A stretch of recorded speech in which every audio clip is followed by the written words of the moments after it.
A lot of people want to know what are the most important things that an entrepreneur has. My opinion is that the two most important things that an entrepreneur has are, number one, his or her time. Everybody knows you can't get your time back. And the other thing is your word.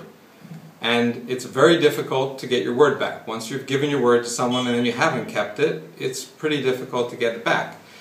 For those of you who live in Germany like I do, if you look what happened to Mr. Gutenberg, here's a guy who was ready to become the Chancellor of Germany at some point, obviously broke his word, and very difficult to get back, a really unfortunate situation.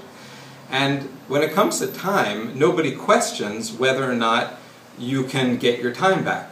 Time that's gone is gone.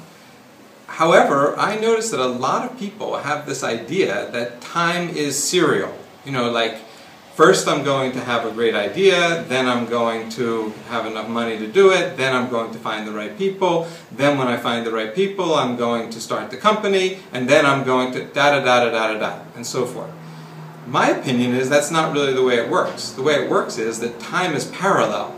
You don't have not everything happens one thing after the other. And what is really holding you back from doing what it is you want to do right now today anyway? I mean, there's this question, well, I want to become an entrepreneur. People constantly tell me, yeah, I want to become an entrepreneur. My answer to that is, you become an entrepreneur in the split second that you make the declaration being, I started a company. In that split second, you become an entrepreneur. A lot of people have it backwards about becoming something. They have this idea, like, for example, I'm a father, I have a daughter, and I want my daughter to become a ballerina. So what do? First she has to have the things a ballerina has, so I get her the little pink tutu and I get her the little bag. Then she has to do what a ballerina does, so she goes to class and I go to a recital every year at the end of the year and watch how wonderful she is, and at the end she will become a ballerina. The only problem is almost none of those little girls ever become ballerinas.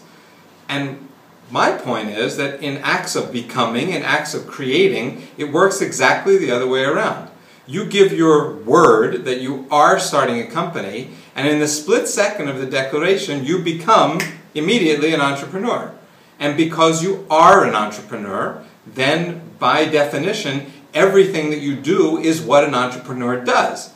It may not be successful, it may not be great, you may not be happy about it, but that's the way it works with almost anything you do. And then if you do it long enough, you will eventually have what an entrepreneur has. And therefore, I say, time is parallel. Whatever you want to do, get started, because there is really no time like the present.